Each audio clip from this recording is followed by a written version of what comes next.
Welcome to Vegan Food and Living's Simply Vegan podcast with me, Holly Johnson, and my co-host, Gabriella Clark. With a new episode live every Tuesday, we discuss the latest vegan news, taste test the newest vegan products, and chat to some of the leading names in veganism.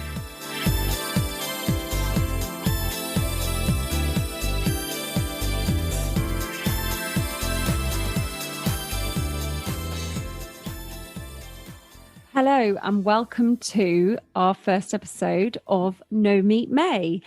Throughout this month, we're going to be supporting the No Meat May campaign with Q&A sessions from myself and Gabriella. We've all been there. We've all been at the start of our journey. You might not be vegetarian yet, you might not be vegan yet, but this podcast is all about supporting everyone, no matter where they are in their journey. You can message us on Instagram, on Twitter, on Facebook.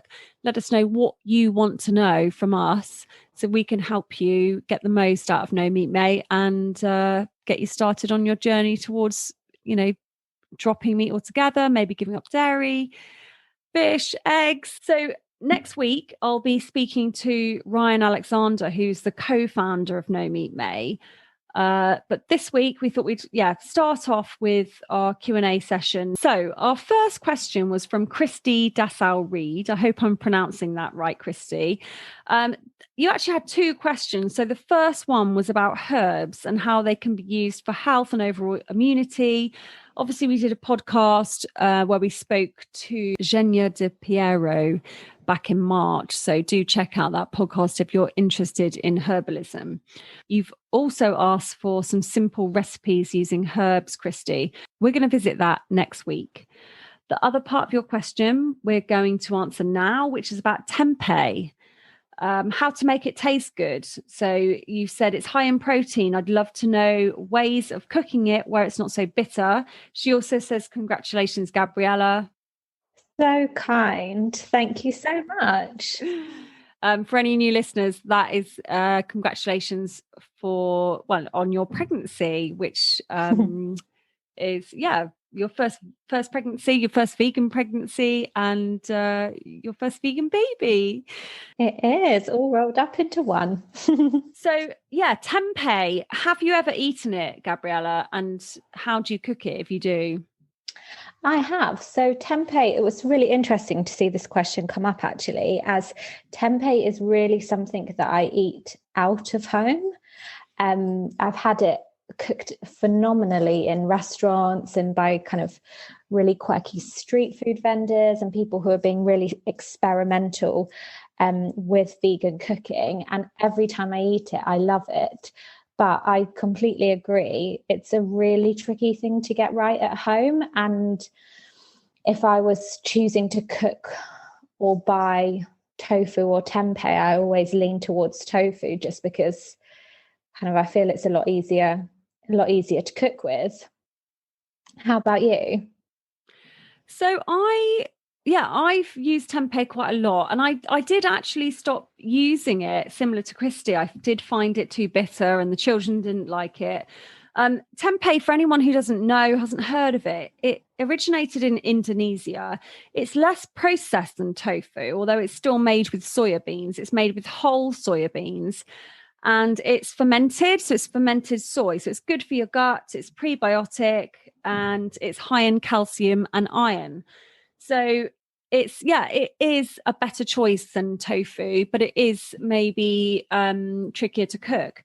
But you need to steam it first for around 15 minutes to take that bitterness out and then marinate it. So choose your marinade. I mean, I love maple syrup, soy sauce, and peanut butter for like a satay marinade.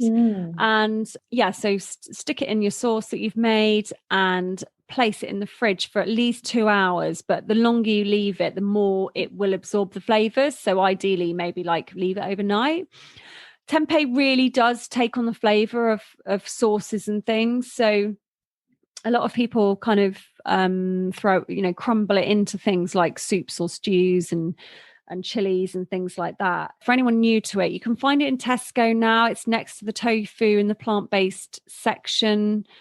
You can also buy it in Whole Food shops. So Christy, I hope those tips have helped you and you will rediscover your love of tempeh. So the next question is from Ms. Muzz 97, who asks, have we read Why We Love Dogs, Eat Pigs and Wear Cows by Melanie Joy, PhD? She says this book opened her eyes as to why it's so hard to reach the people that have not seen behind the carnist curtain. So this has been on my radar for a while, actually. I've got friends who have read it and have recommended it, and I've just never got around to doing it. So thank you, Ms. Muzz 97. I have now ordered my copy and I'm going to read it. Dr. Melanie Joy is a social psychologist, and she coined the term carnist or carnism in this book. So carnivores require meat in their diet for survival, whereas carnists, as she argues, choose to eat meat based on their beliefs. It's very interesting because there isn't really a term, is there, for quote unquote the norm. It's accepted in society that, you know, it's all okay to eat meat. It's okay to drink dairy from cows. That's just a normal diet, again, quote unquote. But is that normal? Should we accept that as normal? Should we be, you know, fighting against that because it's something that society has pressed upon us? And, you know, as the Vegan Society campaign at the moment goes, you know, the future normal is veganism. Have you come across the book, Gabriella? I've definitely heard of the book, but like you, Holly, I haven't read it, although I'm ordering myself a copy as well. But just having a little read around the points that it raises, it's such an interesting angle, isn't it? I think, you know, there is that balance between needing meat to survive, that angle, and then eating it because we're conditioned as a society to think, like you say, that's a normal part of your diet. And it's just an interesting angle, you know, about certain animals we see as completely fine to eat and then really would never dream of eating certain other animals. And so kind of where does that cultural belief come from, I suppose, that it's okay to eat one and not okay to eat the other? So I'm really interested to also buy a copy and get stuck into that, because I think it's an interesting next level, I suppose, into veganism versus carnism. It's a funny one, isn't it? Because I know, reading up on it, Dr. Melanie Joy argues that it's all hidden. You know, why is it so hidden? If we are all okay as a society to eat animals, why are we not okay with seeing what happens to them when they go off to the slaughterhouse and, you know, the process? And actually, she argues that we're a nation of animal lovers, and actually globally we love animals. We are sentient beings and we feel compassion for other living things. So are we actually okay with what we're doing, or are we so disconnected with it that that's the reason that we are able to eat, you know, other living things? It's funny, isn't it? Because I know when I look back at myself when I was still eating a full meat, dairy, fish diet, I wouldn't think twice about the meat that was on my plate or the dairy that I was drinking.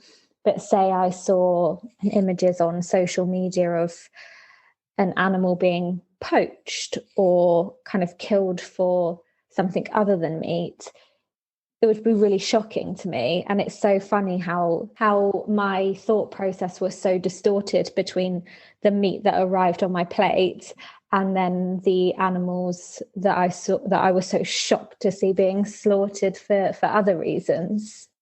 It's something that I do struggle with, because I mean, I always try not to judge anyone, because like you say, we used to be meat eaters ourselves, but often I'll have friends or family or whatever who are upset about, I don't know, the treatment of an animal that they've seen, like you said, on social media. Or for example, yesterday a a local cow was in distress, obviously owned by a local farm. And everyone on Facebook was kind of rallying round to rescue this cow. And I just found myself thinking, well, how many of them will be eating roast beef on Sunday? Or do you know what I mean? It's a funny one, isn't it? Because anyone that sees an animal in distress, well, maybe not anyone, but I would have thought most people would go out of their way to rescue that animal. Yet when they sit down to their Sunday dinner or, I don't know, Saturday night steak, they don't put the two and two together. So yeah, really interesting one. Thank you for raising that. It's totally this idea, isn't it, of what is normal and what you're kind of raised to believe culturally is just the norm. And certainly through choosing to have a vegan pregnancy and choosing to raise my child vegan when it comes to eventually things like weaning, I have been met with the odd I suppose, challenge of, well, why don't you just start them off on a normal diet and then they can choose to be vegan? Mm-hmm. And it's so strange that that's so the norm that I'm almost kind of under some pressure from some people, either kind of friends or acquaintances, society or professionals, to go the normal way, I suppose, and eat meat and dairy when there's so many arguments for, and in a positive way, for the alternative, which is veganism. Yeah, I totally, feel your dilemma. But I think you've got to trust what you believe, haven't you, and what you've learned through all your research as you've, gone towards a vegan diet. Well, our final question for this week is from Deborah Newstead, again on Instagram. She would like vegan baking tips. Well, personally, I am a terrible baker, whether vegan or not. I've never been good at baking. I'm unfortunately don't have much of a sweet tooth, much to my family's dismay or confusion. And I love cooking in a way that's kind of chucking everything in, and baking requires way too much precision for me.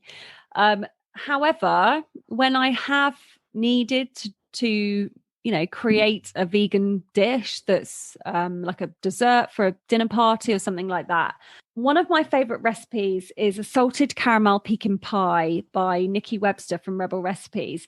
I just love vegan baking that doesn't require baking, which I know I'm with you, Holly. Yeah, I just love the idea and I love doing it. I just love chucking it all in the blender, blending it up, and you've got this incredible dessert. So this salted caramel pecan pie basically involves blending up pecans, almonds, flaxseed, peanut butter, dates, and cacao for the base. Press it down into a flan dish or whatever. Put it in the freezer whilst you make the filling. And then the filling is dates, nut butter. So it doesn't have to be peanut butter. It could be almond butter or cashew butter, some almond milk, coconut oil, salt, and the pecans. And again, you blend it up, squash it, press it all down into the dessert. And it is incredible. That sounds amazing. Yeah, it's really, really good. How about you? Are you much of a baker? I'm not. I feel like poor Deborah's come to the wrong place because neither of us are particularly great in a baking kitchen.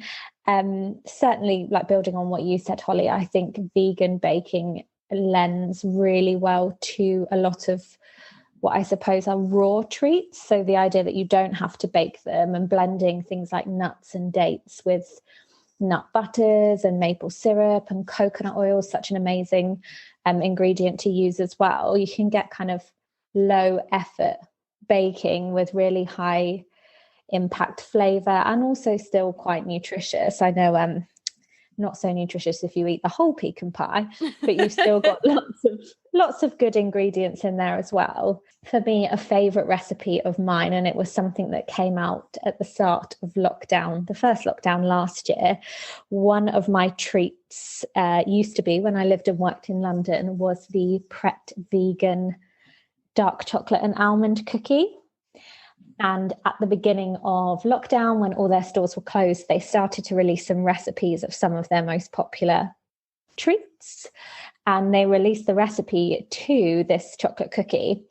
And it's super easy. If I can do it, anybody can do it. Yeah. And it certainly doesn't contain hardly any of the good ingredients. There's lots of sugar, lots of chocolate in there, lots of, as you say, kind of golden syrup, coconut oil, things like that. So they're by no means a low calorie, healthy choice, but a really easy, delicious bake. And the recipe's still available either on their social channels or on their website. So if you're looking for an indulgent, easy weekend bake, that would be my go-to.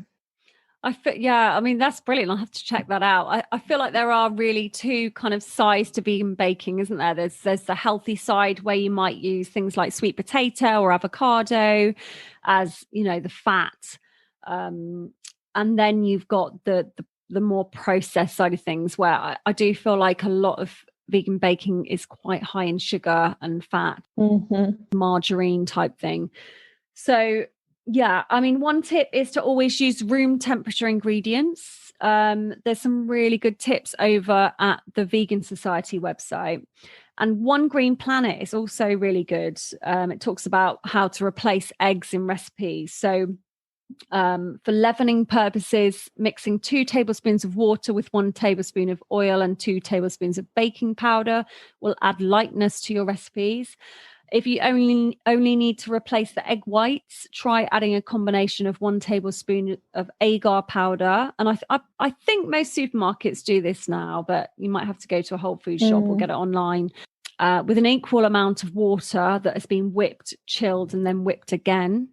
You can also replace eggs with flax seeds, chia seeds, silken tofu. That's a really good one. Non-dairy yogurt, fruit puree. So a lot of recipes use like apple sauce or baking soda mixed with vinegar. So there's some, I think it's just about experimenting. And for me, I want to get things right straight away. And I'm sure most people do, but I think it does take a bit of trial and error. And I think it's the same with any vegan cooking.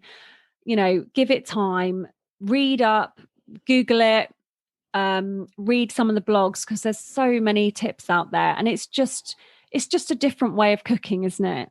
Definitely. And there are ways to make really delicious vegan sweet treats that are still, really healthy, shall we say, and ticking boxes like giving you your good fats and other superfoods in there like chia and coconut oils and things like that.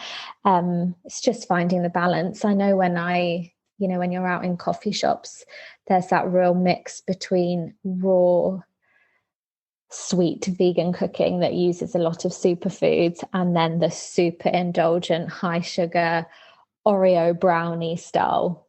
Well, we've absolutely loved answering your questions this week. So please do head over to Instagram at Vegan Food and Living or at Simply Vegan Podcast, and Twitter, Vegan Food and Living, and Facebook.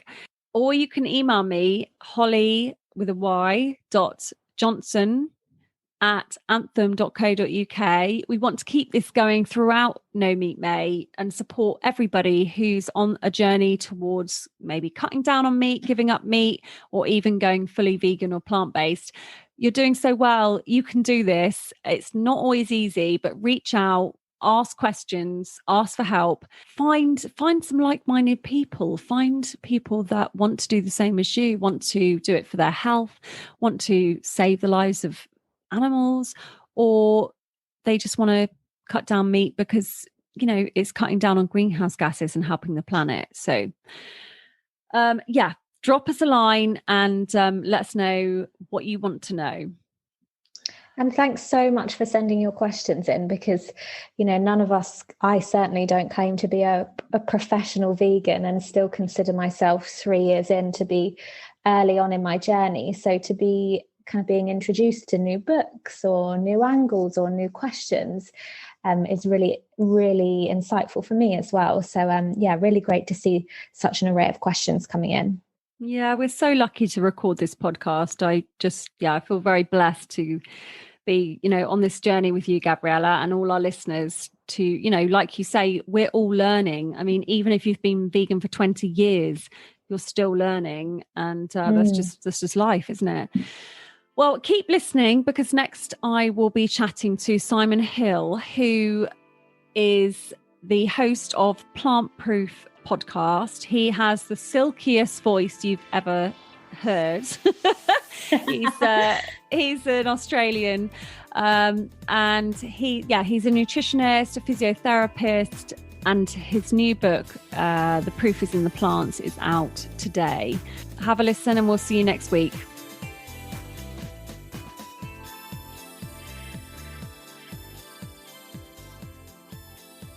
Hi, Simon. Thank you so much for joining us today, all the way from Sydney, Australia. Thank you for having me. Very excited. And as we were just talking off air, I think you're doing a fantastic job with this show. So well done on everything that you've done to date. I think the content's amazing. Oh, bless you. Thank you. I really do. Like I was saying, I really do feel like a novice compared to you. You're kind of the king of vegan podcasts, but no, I don't know about that at all. You're doing a great job. Thank you. Obviously, I would have loved to, fly out to Sydney to be there in person to chat to you today, but we're on Zoom, unfortunately. How's the weather over there? It's the tail end of, I guess, summer. It still feels like summer. Yeah, it's very hot. So it's nice. Sydney has a nice sort of all year round climate that's fairly comfortable, not too dissimilar to, I guess, Los Angeles. So it doesn't get crazy hot, but it also doesn't get that cold, in the sort of fall time and winter. So we really enjoy the lifestyle here and spend a lot of time outdoors at the beach and making the most of the weather, that's for sure. So envious. We're at sort of the end of our spring, and we're still getting frosts and still walking around wearing jumpers and coats. So we're very sun-starved here in the UK at the moment. Yeah, it's a little different, but I, having not experienced a whole lot of cold weather, I actually really enjoy it. So when I visit London, that's really a nice part about it for me. I think it's nice to mix it up, and both climates offer something great, that's for sure. Yeah. So some of our listeners are obviously fans of yours, and they'll know who you are. They will have listened to your podcasts. But some, those who are yet to discover, what you do. Do you want to sort of start at the beginning? Tell us a bit about your journey. Let's do it. And I do hope we get to do this in person one day too. So next time we can maybe do it in London or Sydney. We'll see how we go. Definitely Sydney. let me give you a summary, and we can delve deeper into parts as you sort of wish. I am the host of the Plant Proof podcast, so that's sort of my week to week is interviewing different people from different backgrounds, be it doctors or dietitians or athletes, and really just exploring evidence-based nutrition and how we can better understand the science that underpins a healthy diet, and then how we can use that information to achieve whatever it is that are our health goals. Be it prevention of chronic disease or be it sort of performance related. And how I got into this space originally was a seed that was really planted when I was 15 years old, believe it or not. I'm 35 now. So we're talking 20 years ago. There was an event in my life where my father had a very significant health scare. And at one day in particular, actually, where he and I were spending the day out visiting the sort of vineyards that were local to the rural area that we were living in Melbourne, Victoria, an area called the Yarra Valley. For anyone who may be familiar with it, it's quite a famous wine district in Victoria. And this was just really a thing that we did on weekends to bond. Dad and son get out and do something more so than the wine itself. That was just sort of part of the experience. And on this particular day, we'd spent the day, we had an amazing time. We were driving home, and Dad started to get some quite significant chest pain. And I could see the discomfort. and he was very much trying to shield me from it. I was 15 at the time, and of course he didn't want to sort of overreact. And my dad's a doctor, so he was very much aware that something quite serious was happening to him in what he was feeling. He hadn't felt that before. It was a unique experience, and he though, like a lot of people, you go into a state of denial and sort of proceeded to, just pretend like nothing was happening to him. And we got home and he was still in this state of denial and that everything was okay. And I remember we had dinner and then I headed off to bed, and there was some quite loud cluttering around in the kitchen some hours later. So, that was unusual for me to hear that in the kitchen. And of course I woke up to see what was happening. And then that's when I saw Dad was very breathless, bending over, clearly quite helpless and in need of some serious help. As a 15-year-old kid, that's very scary because A, it's your dad who's your hero, and B, you're just not equipped with the information or knowledge to really know how to handle that situation. And we were very, very remote in where we were living. So remote that he called the ambulance, and then I was explaining the symptoms to the paramedic on the other end of the phone, and they said, "Well, we need to send a helicopter, and we need to get your dad to the nearest hospital ASAP." Essentially, describing to me that we needed to do this to save his life. And by that time, obviously, I was quite scared, and the events that occurred after, occurred very quickly. And before I knew it, he was flown out. There wasn't enough room in the helicopter for me. So I tailed in an ambulance. And by that time, my mother and my brother were also on the way to the hospital. They weren't actually with us that night because we had two different houses. One was like a country house and one was in the suburbs. So we were out in the country one. And, that day, I said earlier, it planted a seed because my grandfather had also had a heart attack. And when we turned up to the hospital, I remember the doctors coming out, and my brother's a few years older than me. And of course we were asking questions. How's Dad? Is he going to be okay? And, fortunately they saved his life. Western medicine saved his life, the helicopter and the care that he got. But that's not the case for many people. In fact, around 60% of deaths from cardiovascular disease are outside of the hospital, sudden cardiac arrest or sudden cardiac death, really no clinically diagnosed symptoms, and that person experiences a fatal heart attack. My dad very luckily escaped that, but that's not the case, sadly, for many people. And I should say he was only 41 at the time of this, so it's not really something that's on your radar as a male in your early 40s with a young family, right? And I remember the doctor coming out to speak to us, who I now sort of believe would have been a cardiologist probably. And we sort of were asking, when will Dad be able to get out of here? What does this mean? And he said, look, your dad's, he's stable. He'll be on some medications for the rest of his life. You and your brother really need to pay attention because cardiovascular disease runs in families, and your grandfather has had a heart attack as well. And really, that was kind of the extent of the education. Now, in fairness to that cardiologist, who I have no idea who it is, that was a brief 5-10 minute type of conversation. And I'm sure if we had much longer, then perhaps there would have been more information. But what I took away from that was that, well, this is inevitably probably my fate. My dad's only 41. He has a weak heart, quote unquote weak heart, and so did my grandfather. And that's probably likely to be what what I will be faced with in some 25 years. And I carried on my life, I guess, with this kind of limiting belief where the cardiovascular disease and also the diseases that a lot of my friends' parents or grandparents were experiencing was just normal, and that it became normalized for me, and I accepted it.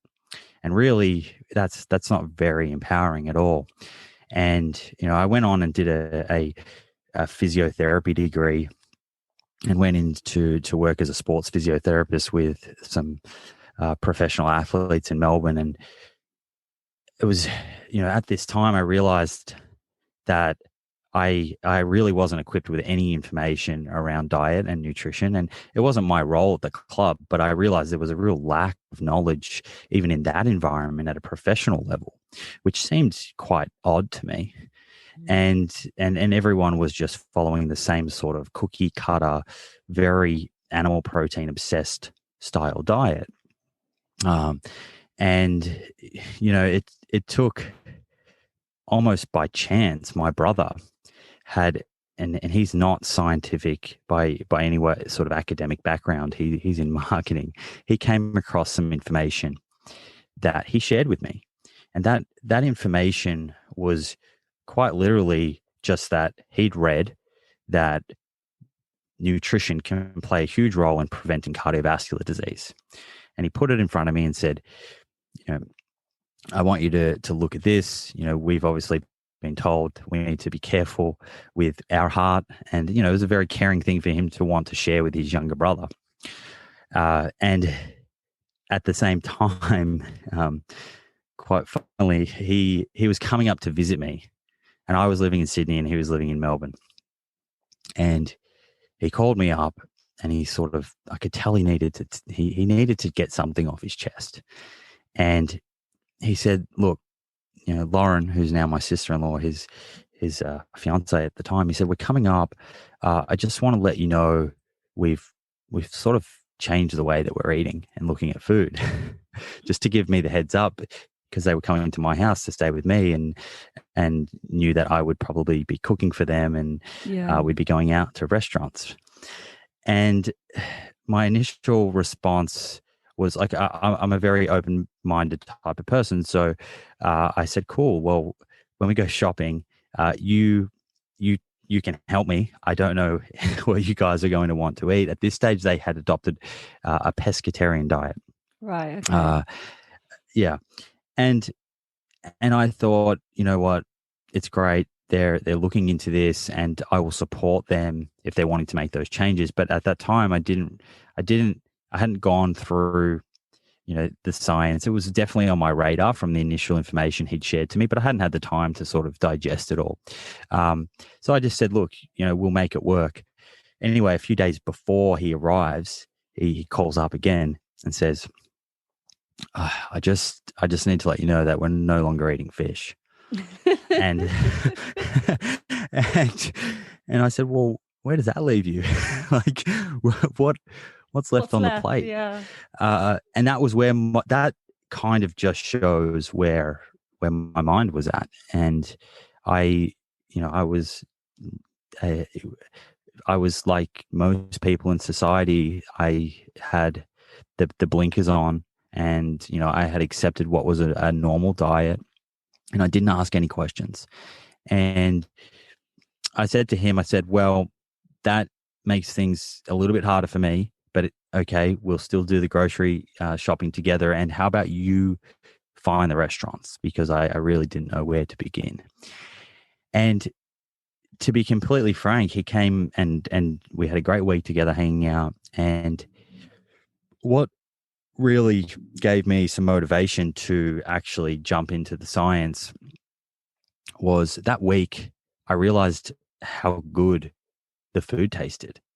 So I realized by the end of that week that, well, actually eating those foods, I wouldn't be sacrificing anything. So I'm going to do the work and go through the science, and I'm going to do the right thing by, my health. And also I was thinking about my extended family in terms of spreading this information as you can to your friends and family.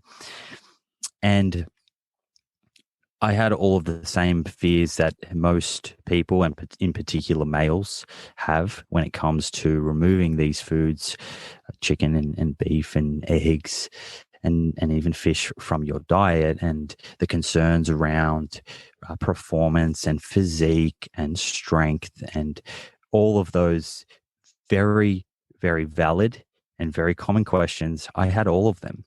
And there was a part of me that, even though I knew these plant-based dishes tasted amazing, there was a part of me where I thought that's not going to be the fuel that I need to perform. And with that, I really wanted to prove to my brother that what he had shared with me in terms of a healthy diet for a healthy heart was wrong.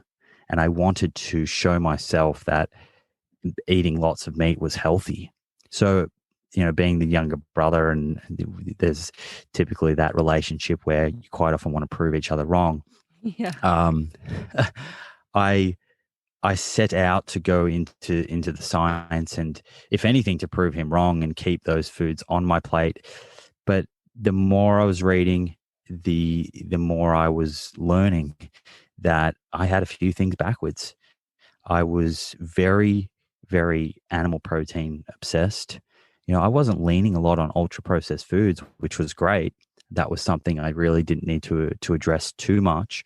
But I had most of my protein was coming from animal protein, and I had very little diversity in terms of plants in my diet. And it wasn't long that I was able to see very consistent converging lines in the science that were all pointing in the same direction towards whether we're looking at large populations that are eating plant predominant or plant exclusive style dietary patterns, or looking at randomized controlled trials. They're all pointing in that same direction of a diet that de-emphasizes animal protein, a diet that instead emphasizes plant protein, is rich in fiber, is low in saturated fat, which just happen to be, mostly found in animal products. It's where most of the saturated fat in the Western diet comes from, and low in ultra processed foods. And so that sort of theme became very obvious to me. And, slowly but surely, I was determined to change my diet. And I did that, over the course of probably half a year in the end. And it was, as simple as looking at, most of us cook with 5 or 6 standard meals a week. Might look different on Instagram, but we all have our household favorites, right? Yeah. And I just thought, well, I've got my favorites. I will make these plant-based, and I'll start with one of them. And that was a lasagna. And then I did a tofu scramble. And, the next one was probably like a stir fry. And I just slowly built up the confidence to move more in that direction. And for me, now I say all the time that I could easily adopt a sort of plant predominant diet that's, say, 85, 90% calories from plants. But really, if I'm being truthfully honest, it's the environmental and the animal welfare aspects of a completely plant exclusive diet that keep me at that point where I'm totally excluding animal products. And I think that's an important thing that I try and clarify, and I've written about in my book as well. Yeah, I feel the same, actually. If ever I'm sort of tempted, those are the things that I sort of come back to. Science, you talk about science a lot. I mean, presumably you studied some of that during your physio training. Yeah, so I did physiotherapy. I should have clarified. Physiotherapy was my first degree, and then I did a master's in nutrition. Right. And was that after going vegan? No, the master's was kind of at the time where I was doing the transition, is when I had started that. By the time I had finished my master's, then I had completely adopted a plant-exclusive vegan diet. Right. So the nutrition training that you did, I mean, that wasn't a plant-based course, presumably. No. But a lot No, of it wasn't. Yeah, and if you sort of drill right into the course, you can find a lot of faults. But I actually found overall the course, in terms of teaching you around, I did a research focused master's, so it was more around making sense of research, and once you have those skills, you can then apply them and interpret science. So that's just an invaluable skill set, I think, to have if you're in this space. But the course was still quite evidence based in terms of that theme that I described earlier. Perhaps maybe not as much discussion around plant-based dietary patterns as I would like, but I found that my teachers were very receptive, and they were very across the latest information. And I think the thing with university courses is they are a little slow to change. So, I think overall my experience, even though I was very much going through the science in my own time and there were some inconsistencies in the curriculum, overall I felt like it was really worthwhile. Yeah. I know that when I first started, sort of transitioning, a friend recommended Michael Greger's How Not to Die, which is obviously very science-based. And that just blew my mind, because I thought, well, you can't argue with these studies, the hard facts are there. So, yeah.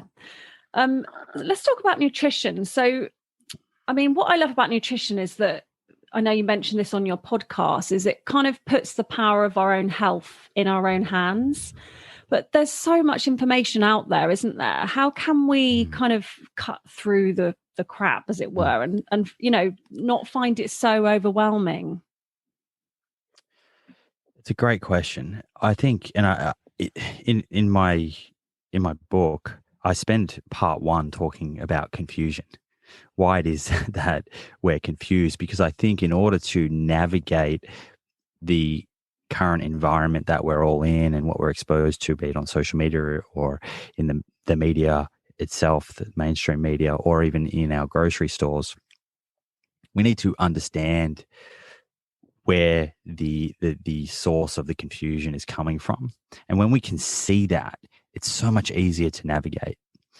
So I'd like to really simplify this down. I think a really important thing for people to understand is that, when I wrote this book, my book, I really asked myself, does the world need another diet book? There are so many books out there, right? And there's always a new one on, some low carb diet or the latest juice cleanse or whatever. And it gives everyone this idea that we don't know what a healthy diet is, and everyone's disagreeing with everyone. So therefore, science isn't settled. Throw your hands up in the air and just keep doing what you're doing. And it's a fatigue thing, right? When everyone's shouting at different directions, I completely understand. For the average person that just wants to understand what to eat, that's really hard. That's really hard. Say is, social media can be so valuable from a nutrition perspective, but it can be incredibly dangerous at the same time. And there's a lot of false equivalence. And when I say false equivalence, that is, it's very difficult as a layperson on social media to understand the information that's being shared, how rigorous is the science behind that idea. And what I mean by that is, let me give you an example. In nutrition science, there's an evidence hierarchy, and down at the bottom is kind of expert opinion, and a layer above that is laboratory studies, in vitro studies looking at cells and tissues, and even animal studies, as bad as they are. That's the layer that they're down the bottom, and that is the least reliable research, right? And least reliable evidence, expert opinion, laboratory studies. Excuse me.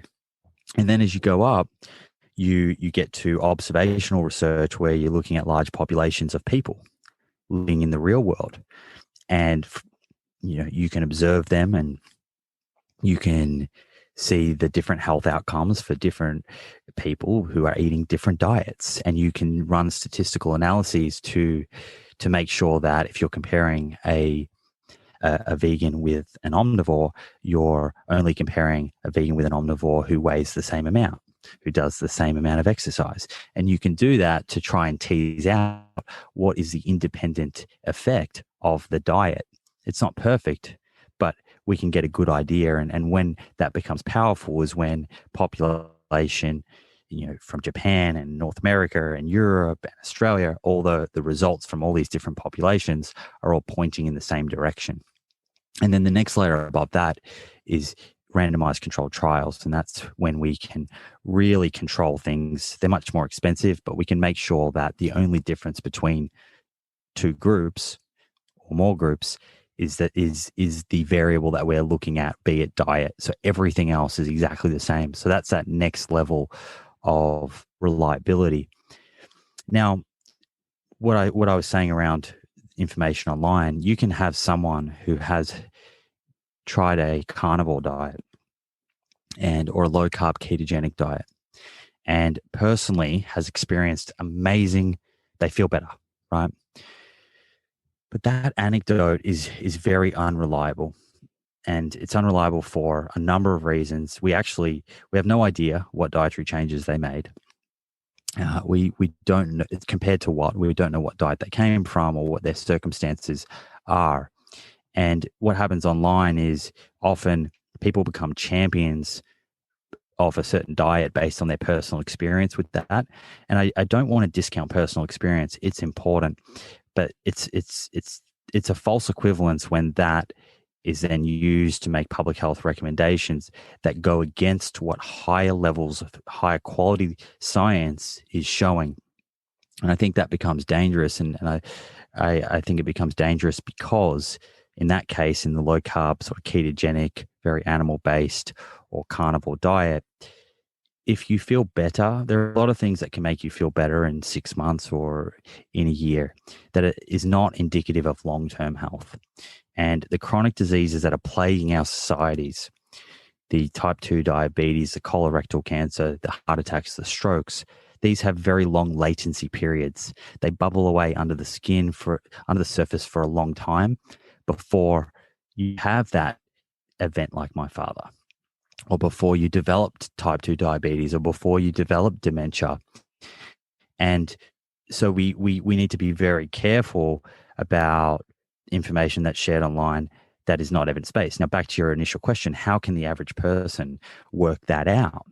Well, one thing that I think is tremendously valuable is if you look at the major medical guidelines, if you look at the latest endocrinology guidelines out of America, if you look at the American Heart Association, the European College of Cardiology, if you look at the American Cancer Society, all of these guidelines, and you look at their lifestyle guidelines and what they say about diet, all of them are advocating for plant-based dietary patterns.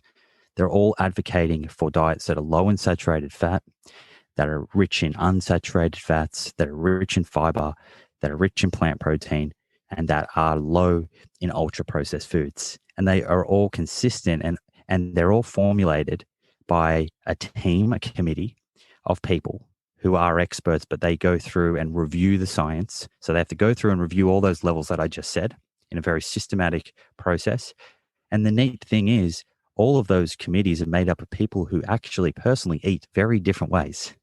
But all of those guidelines all come to that same conclusion that when you look at the randomized controlled trials, when you look at these large population studies, and when you get down and look at the mechanisms in a sort of laboratory microscope type view, they all converge and they all point in the same direction. And I try to really walk the reader through this in the book, because when you understand that, you're in control of how you eat and you won't be derailed the next time there's a crazy headline. So that's That's what I think. I usually lean back on those medical guidelines, and if you see information online, really try to understand or ask questions. Where have they formed that opinion from? Is that from a personal experience? Is that from studies on rats, which rarely play out in humans?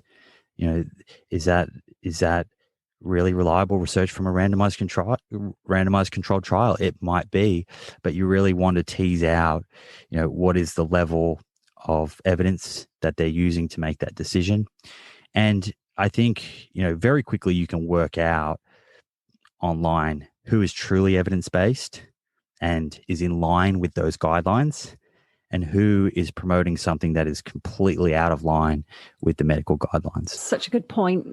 Just don't believe everything that you read online. There's so much information out there, and even within the plant-based community, do we need to take supplements? Should we, are we getting enough protein?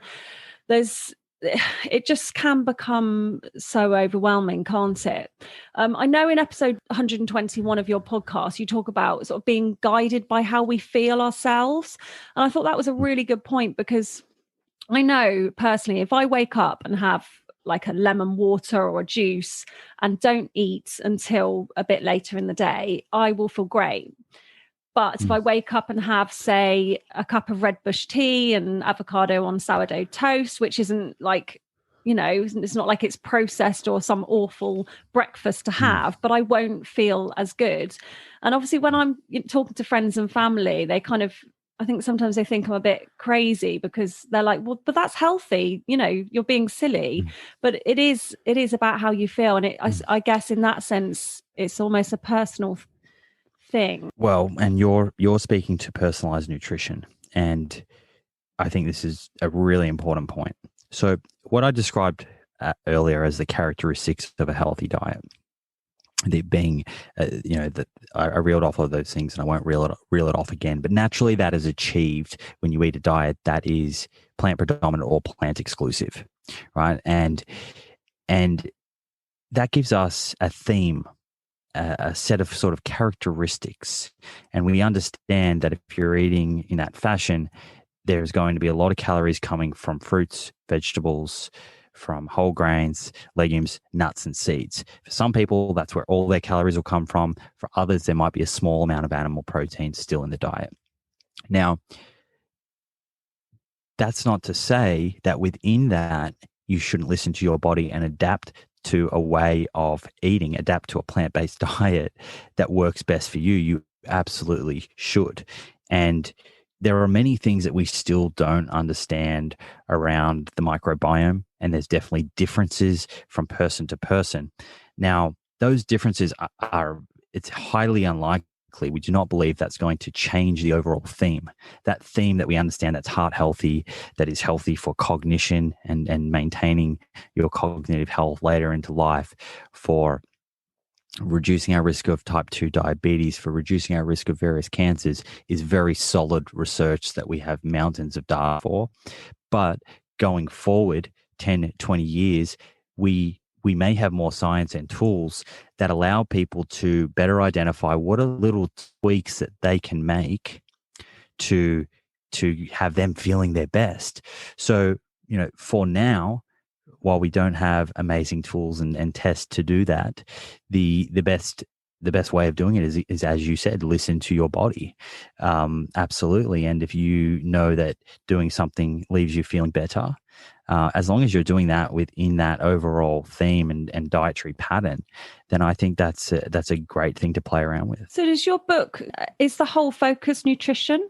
Or do you kind of explore other areas of plant-based eating? There are elements in the book around other sort of pillars of lifestyle, but the main focus of this book is to clear confusion around what we should eat, to show you the sources of that confusion so you can identify them. The way you will never walk through the grocery store the same after you read this. You will see things and you will be aware of them. When you see a news headline, for lack of a better term, I hope that the information in part one immunizes you against misinformation, so you are bulletproof. and you don't feel like you need to completely change your diet every 6 months and jump from one to the other. And the second part is actually walking you through the science, so you understand where the consensus position is coming from. And then I expand into the pillars, the pillar of all life on the planet, and I look at planetary health as well, and how our food choices affect the world around us and all life around us, which is an important thing, I think, for all of us to be aware of, and to be more connected with, and then to determine where that lands for us and make the appropriate changes that feel right. And then in part 3, this is the practical section. So, I wrote the book so that if someone is already, let's say, eating a plant-exclusive vegan diet, they will get a huge amount of information that will help them further optimize it and get even better results. But I also wrote it for the person who is very new to plant-based eating and may just want to dip their toes in the water, or may want to do an overnight switch, whatever it is that they feel is right for them. But there's information in that section that should speak to both people. So that's a common question I've had, is who's the book for? I made sure that when I was writing that section, I was considering all of those people. Yeah, I'm really excited to read it. What would you talk about optimizing our vegan diets? I mean, what would your sort of top 3 tips be? In making the shift, I have 8 principles, and maybe I'll touch on a few of these. So I would say there's principle 4 is nutrients of focus. And I want to preface this by saying that all diets need to be appropriately planned. All diets. If you are not appropriately planning an omnivorous diet, it can go awry. And I think the current chronic disease plague is evidence of that. That's not a diet that has been serving us very well. And the same goes for a plant predominant or plant exclusive diet. There are nutrients that you want to be aware of. Nutrients of focus, I call them. It's not anything to be alarmed by. They're all easily covered. But for best results, you want to make sure that your diet's not only health promoting in that it's low in saturated fat and low in ultra processed foods, but at the same time as reaping all of those benefits for risk reduction of chronic disease, you're getting all of the micronutrients. So I talk in there, and not just micronutrients. I talk about omega-3 fats. I talk about there's 8 nutrients of focus that I go through, and in each one, I talk about where you can get them from food, or whether you should consider supplementation. And I go through omega-3 fats, vitamin B12, vitamin D, and then 5 minerals, being calcium, iron, iodine, zinc, and selenium. And some of those are as easy as having 1 or 2 Brazil nuts in a day is going to get you over the line on the selenium. So it's not an overwhelming amount of information or things you need to learn, but once you're aware of them, you will be able to get more out of your diet, and you will feel better and more confident with what you're doing, because often those are the questions that the friend or the family member will say, well, what about your iron, or what about your bones with calcium? Yeah, but B12, taking a B12 supplement's not natural. I've covered all of that in the book to give you the answers and give you the confidence. So that's one thing. That's nutrients of focus. I talk a lot about fiber and the importance of having a diversity of plants in our diet. And quite briefly, I'll explain why this is so important. Our microbiome, the bacteria that resides in our colon, in our large intestine, that bacteria is very much, we're living in a symbiotic relationship with it. And if we look after it, it really rewards us. And when I say it rewards us, it keeps our gut healthy locally, but then throughout the body, it's doing incredible things like, improving our blood sugar control, decreasing inflammation, having an effect on certain molecules that affect how our mental health and how our brain operates. So the really important thing to understand here is that there are so many different types of bacteria, and these little healthy gut bugs, just like us, have different taste preferences, and they feed on prebiotics. These are a type of fiber or resistant starch and polyphenols, all found in plants. And the prebiotic fiber, or these molecules, differ from plant to plant, and they will each selectively feed different gut bugs. So to keep the community thriving, you need to be supplying in a diversity of these different prebiotics. They're feeding on them. They're feeding on them. You're looking after them. They're growing stronger in numbers, and at the same time, they're rewarding you. As they're feeding, they're creating these secondary metabolites, these molecules that have profound impacts on our health, as I said, both in the gut and downstream throughout the body. So that would be the second thing. And importantly, fiber is only found in plants. It's not found in animal products, and it's relatively stripped away in ultra processed foods. So as you downshift on animal protein and eat more foods like legumes, and you downshift on ultra processed foods, where in the UK around 50% of the average person's calories come from. In Australia, it's a little bit lower, but not too much lower, and in America, it's even higher. There's a huge opportunity there when you start trading those foods for whole plant foods. You're getting instant gains in fiber, and you're shifting towards that 30 plus grams of fiber a day. That is the recommended amount to reduce one's risk of chronic disease. So that's two. And it's difficult for me to choose out of the sort of 8 principles for a third one. But I guess the other part of optimizing that I've spoken about in the book is there are people who are interested from a performance point of view, who may do little tweaks to their diet to get the results that they're seeking. So, for example, if someone is looking to build muscle, to grow new muscle, we have great research showing that you can do this absolutely with plant protein, and that there is no significant difference between animal and plant protein as long as you're getting the total protein intake right and particular amino acids. And I don't want to go into too much detail in case this goes into the weeds, but it's actually very simple. Is that the take home point here is I talk about that in the book, and it's actually very simple. If someone has that desire to adopt a plant predominant or exclusive diet, but still wants to build muscle and is very very physically active and has sort of performance goals, they can do it. And yes, there are a couple tweaks where it changes what the standard whole food plant-based sort of plate would look like, but it's all very achievable. So those are the 3 things that I would probably point to. Okay, thank you. Well, I'd encourage anyone to grab a copy of the book. I think, even if you have been vegan a long time, it's all a journey, isn't it?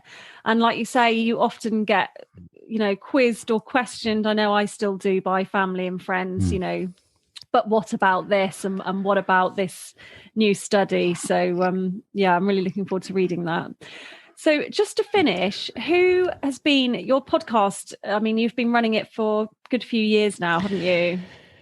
Yeah, 3.5 years now. 3.5 years. So, and who's been your favourite guest? You're going to get me in trouble here. I usually don't play favourites. I try not to, so that they want to come back on the show. Yeah. Look, rather than state my personal favorites, because as you would know, you get something out of all of the conversations, and you learn really something. Do. You learn something that you didn't think you would have from different guests. I had Dr. Gemma Newman on, who I'm sure you're familiar with in the UK, and I really love the way that she educates and her the compassion that she has.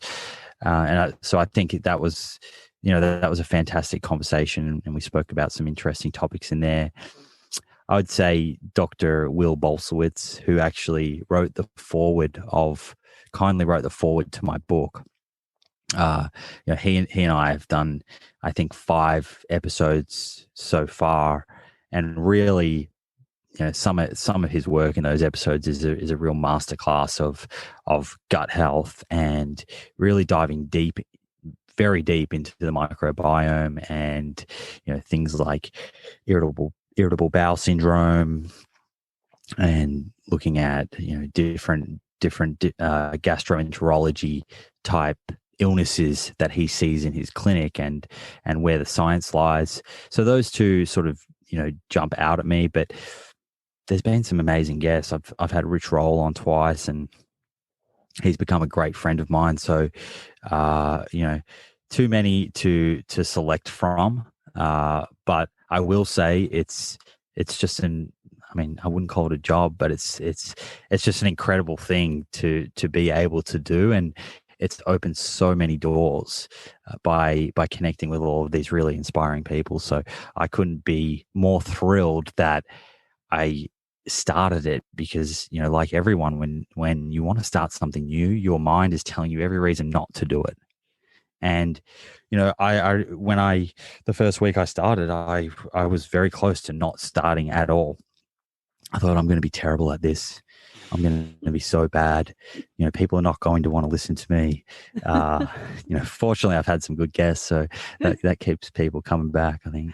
I feel the same. I feel so privileged to do this as a job. And, like you say, every single person you speak to, whether they're well known or not known at all, they're experts in their fields, and you learn so much, and you come away feeling so inspired. I mean, I come off the Zoom calls. Obviously with COVID, I haven't actually ever done a podcast in real life with anyone. I expect it's different for you, isn't it? Because you haven't been so badly affected over there. But you just come away and you just want to go and tell everybody all this information that you've learned. So it's it's an amazing thing.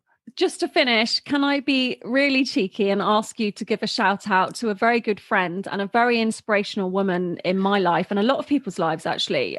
She's a plant-based PT, and she also runs plant-based workshops, but she's been injured for quite a few months now, and she's one of your biggest fans, Simon. Okay, well, firstly, thank you for listening to the shows, and I hope that you've derived some value from those. It sounds like you've had a bit of a tough trot, but I hope that you turn the corner. It sounds like everyone around you needs and needs that inspiration. So from me to you, get well soon, and keep fighting. Well, that brings us to the end of our first No Meat May special. I couldn't resist that quick shout out to my friend and colleague, Catherine Short, who runs Raw for Fitness.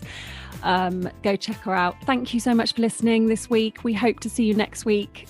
Stick with it if you're new to going meat-free or veganism. We'll have loads more tips, and don't forget to send us your questions. Have a great week.